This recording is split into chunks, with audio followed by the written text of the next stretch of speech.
Hi guys, and welcome back to my YouTube channel. My name is Catherine and I'm here to give you some tips and insights on how to become a student in Canada.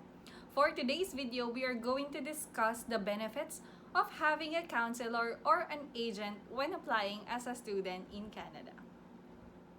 A little bit background about myself. I'm an education counselor for Canada Education and I'm here to provide assistance from school application and give you guidelines when applying for the student permit.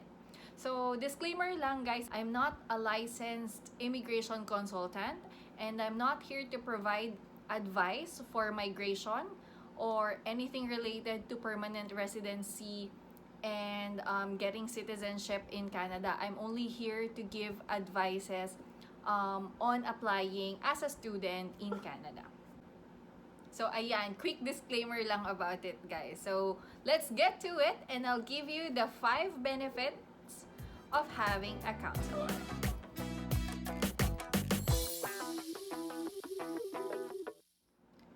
Not everyone has the luxury or the time to do their own research, especially when it comes to choosing the school, the province where you want to stay. Having a counselor can save you the time of actually do the research. They can provide you a comprehensive list of schools or they can give you a little bit of a background about that school, ano yung pros and cons about that, and then they can also give you the tuition fees, yung mga fees na kailangan mong bayaran, not only with the school application but also when it comes to applying for the student permit. There are certain requirements na kailangan isubmit na depende doon sa background mo or doon sa case mo. So, having to do all that research, it takes a lot of effort and time.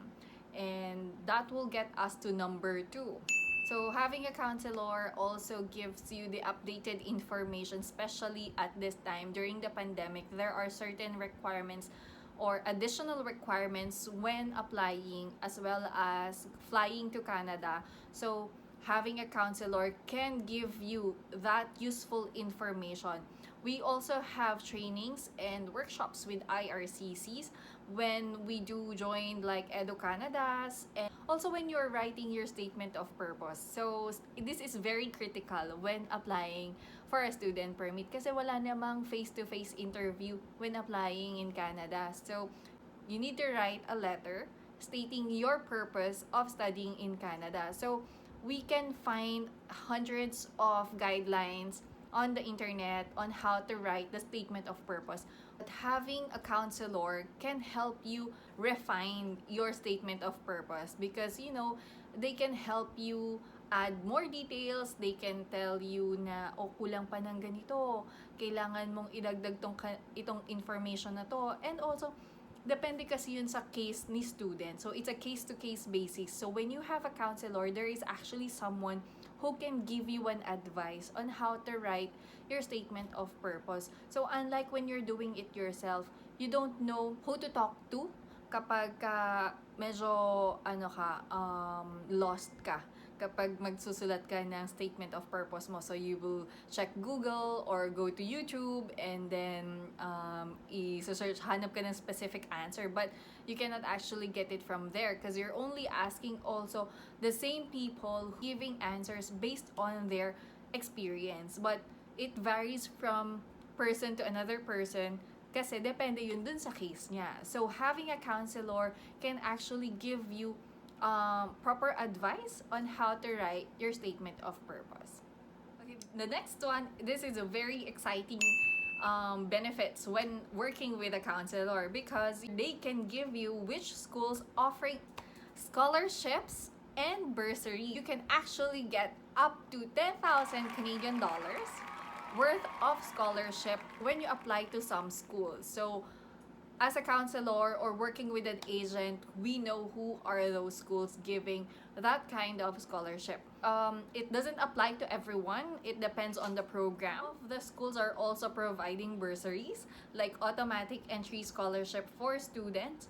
So merong mga schools din na nagbibigay ng grant and awards for joining a specific intake or for applying for a specific intake for this school year. So Sometimes malalaman nyo lang yon kapag nag-work kayo with an agent or a counselor. There are schools that are waiving their application fee. So it can go from 75 Canadian dollars up to 150 Canadian dollars na nag-waive na application fees. So malaking bagay din yon na savings, and you can add it for your pocket money na din. I think this one is what actually entice students in applying for certain school. So there are schools na they are not actually publishing their waived IELTS or English proficiency on their websites. For example, Humber College is actually waiving IELTS for certain schools in the Philippines. Let's say you're a graduate of De La Salle University. So they are part of the list of waived IELTS when you are a graduate from that school.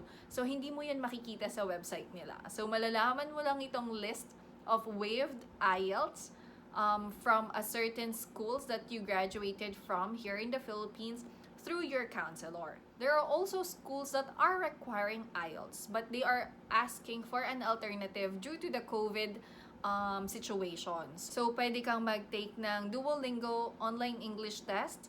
This will be an alternative for your IELTS requirement. Okay, and last but not the least, there are actually free counseling or free counselors or free agents.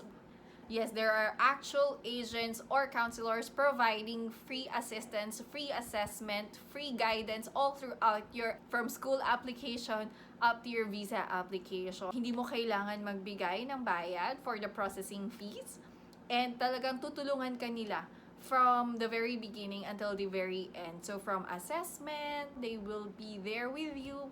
Tutulungan ka nila how to apply for schools, and you can talk to them. They will give you one-on-one consultation and a comprehensive list of requirements when applying for the visa application.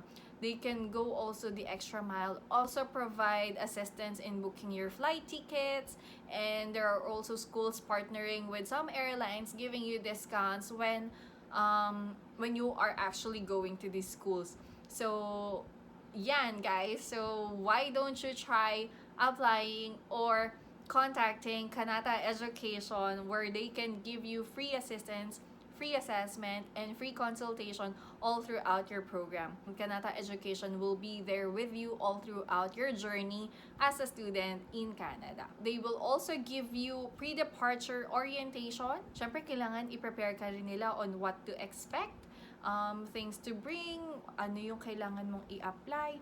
And you know what else is great on having a counselor aside from this free assistance and free assessment and free services?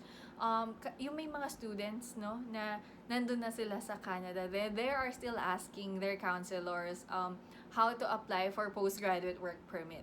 So even though meron ng mga student assistants from the school itself, nagme-message pa rin sila, ma'am, paano ko ba i-apply yung postgraduate work permit ko? We still provide sometimes, alam mo na, syempre, nagiging close na rin kayo, so nagpo-provide ka na rin ng assistance. You direct them where to go, how to do this. So that's it for today's video, guys. I hope you're able to learn something from me once again, and watch out for our next videos.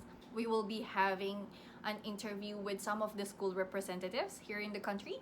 And then we are also talking about different provinces in Canada. So watch out for that.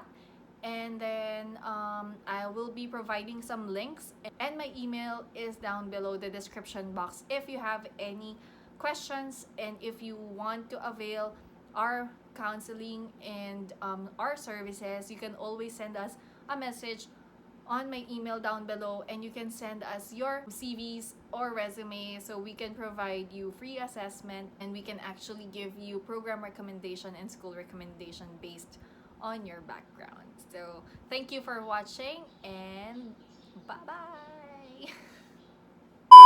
Number one is the time saving. Time saving. It saves you time. It saves you the time. It saves you the time. Having a counselor,